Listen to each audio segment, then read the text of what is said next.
Seeds of Change by Jen Cullerton Johnson, illustrated by Sonia Lynn Sadler.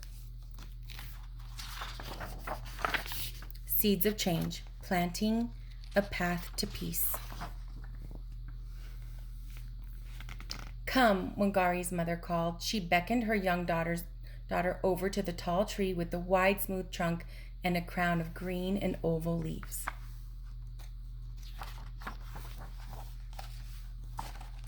Feel, her mother whispered. Wangari spread her small hands over the tree's trunk. She smoothed her fingers over the rough bark. This is a mugumu, her mother said. It is home to many. It feeds many too. She snapped off a wild fig from a low branch and gave it to her daughter. Wangari ate the delicious fruit just as geckos and elephants did. High in the tree, birds chirped in their nest, and the branches bounced with jumping monkeys.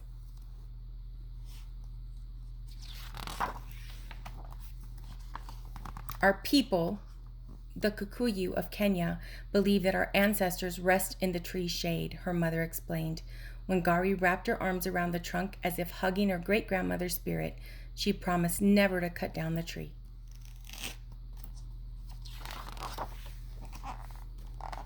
Each year, the mugumu grew, and so did Wangari. As the oldest in the family, she had many chores. Every day, she fetched water, clear and sweet, from the river. In the rainy season, she planted sweet potatoes, millet, and beans. When the sun shone brightly in the dry season, she shooed the chickens into the shade. Sometimes, when her brother Inderitu returned from school, he and Wangari played among the arrowroot plants by the stream, where thousands of eggs hatched into tadpoles and tadpoles turned into frogs. During those times, Inderitu told Wangari what he'd learned in his classes. Plants give air for people to breathe, he said. 20 divided by 2 is 10, and there are 7 great seas to sail. Wangari listened, still as a tree, but her mind swirled with curiosity like the currents in the stream. Even though she knew few Kikuyu girls who could read, Wangari dreamed of going to school and learning, just like her brother. I must go to school, she told him. You will, he promised. Inderitu talked to their parents. Why doesn't Wangari go to school, he asked. Wangari's parents knew she was smart and a hard worker. Although it was unusual for a girl to be educated, they decided to send her to school. They knew she would not disappoint them. After some time to arrange for fees and supplies, Wangari's mother came to her. You are going to school, she told her daughter. Wangari grinned widely and hugged her mother. Thank you, she cried. I will make you proud. Wangari walked the long road to the one-room schoolhouse with the walls made of mud, a floor of dirt, and a roof of tin. In time, she learned to copy her letters and trace her numbers. Wangari's letters soon made words, and her words made sentences. She learned how numbers could be added and subtracted and multiplied and divided. Animals and plants, she discovered, were like human beings in many ways. They needed air, water, and nourishment too. When Wangari finished elementary school, she was 11 years old. Her mind was like a seed rooted in rich soil and ready to grow. Wangari wanted to continue her education, but to do so, she would have to leave her village and move to the capital city of Nairobi. Wangari had never been farther than her valley's ridge. She was scared. Go, her mother said. She picked up a handful of earth and placed it gently into her daughter's hand. Where you go, we go. Wangari was sad to leave, but she knew what her mother said was true. Wherever Wangari went, so went her family, her village, and her Kikuyu ways. She kissed her family and said goodbye to the mugumu tree, remembering her promise, always to protect it. Wangari's new life in the city amazed her. Skyscrapers towered above her head, not trees. People rushed through the streets like a river water over stones. At school, she lived with other girls like her, all trying to weave their village customs with new city ones. At night, when the girls slept, Wangari dreamed of home and of the sweet figs of the mugumu tree. Her dreams reminded her to honor her Kikuyu tradition of respecting all living things.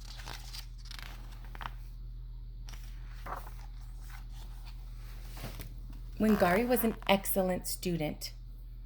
Science became her favorite subject. She especially loved studying living things. Air, she learned, was made from two molecules of oxygen bonded together. Bodies were made up of cells. Leaves changed color because of photosynthesis. As graduation neared, Wangari told her friends she wanted to become a biologist. Not many Native women become scientists, they told her. I will, she said. Wangari would have to travel halfway around the world to the United States. But with her teacher's help, she won a scholarship to college in Kansas. America was very different from Kenya. In college, many of Wangari's science professors were women. From them, she learned that women could do anything she wanted to, even if she hadn't done it before. While Wangari discovered how molecules move under a microscope lens and how cells divide in petri dishes, she also found her strength as a woman scientist.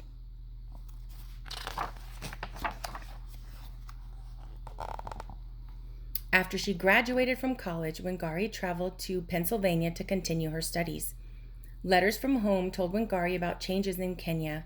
The people had elected a Kikuyu president, Jomo Kenyatta. Proud of her country and proud to be Kikuyu, Wangari decided to return home to Kenya to help her people. America had changed Wangari. She had discovered a spirit of possibility and freedom that she'd wanted to share with Kenyan women. She accepted a teaching job at the University of Nairobi. Not many women were professors then, and even fewer in science. Wangari led the way for other women and girls. She worked for equal rights so that female scientists would be treated with the same respect as male scientists.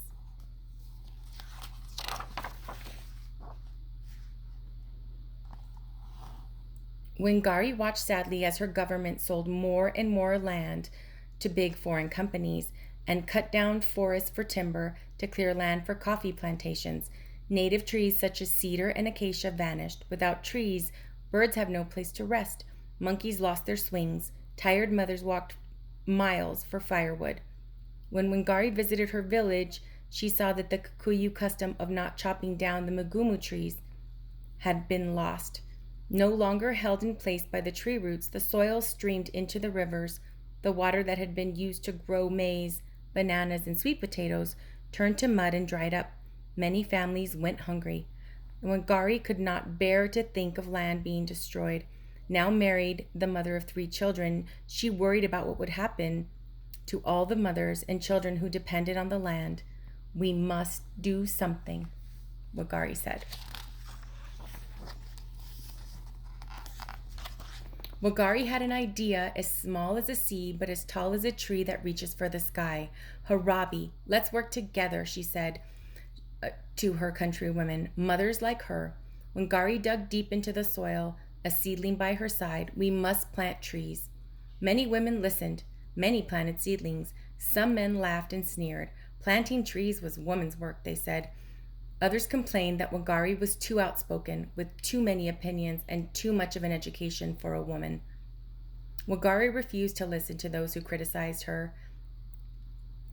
Instead, she told them, those trees you're cutting down today were not planted by you, but by those who came before.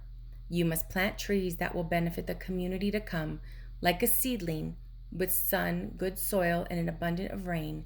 The roots of our future will bury themselves in the ground, and a canopy of hope will reach the sky.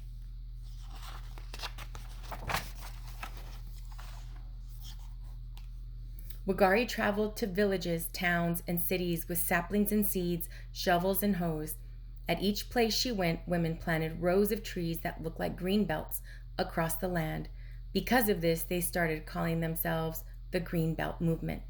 We might not change the big world, but we can change the landscape of the forest, she said.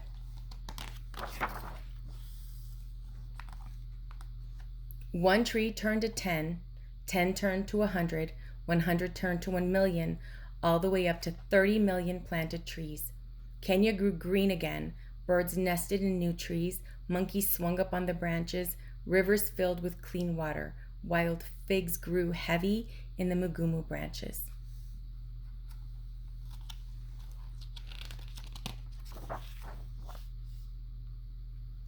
Mothers fed their children maize, bananas, sweet potatoes until they could eat no more.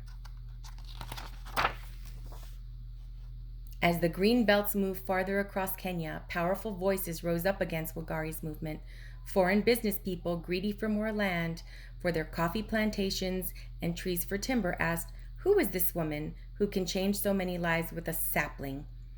Why should we give up our land and our profits for trees?" They made a plan to stop Wangari. One day, while she was out planting a tree, some wealthy businessmen paid corrupt police officers to arrest Wangari. In her jail cell, Wangari prayed, and like a sturdy tree against the mighty wind, her faith kept her strong. Instead of giving up, she made friends with the other women prisoners. They told her of their stories. She taught them about her seeds and saplings. Together they helped one another. Wangari knew many people in Kenya and other countries. They banded together to fight for her release.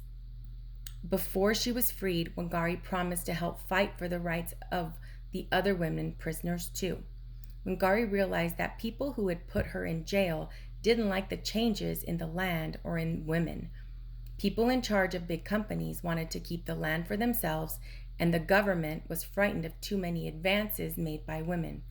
If she wanted to help save her country and her countrywomen, Wangari would have to go out into the world to spread her message. She would have to leave her home once more.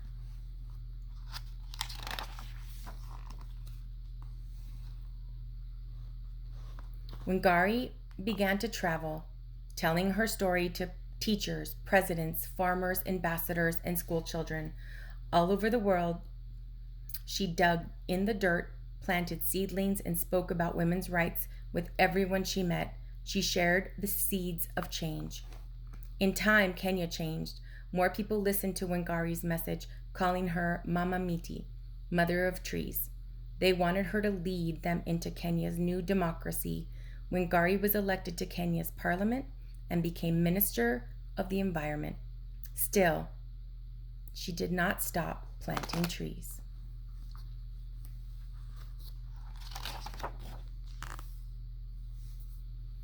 In 2004, Wangari won the most prestigious peace prize in the world, the Nobel Peace Prize. It had never before been awarded to an African woman or an environmentalist.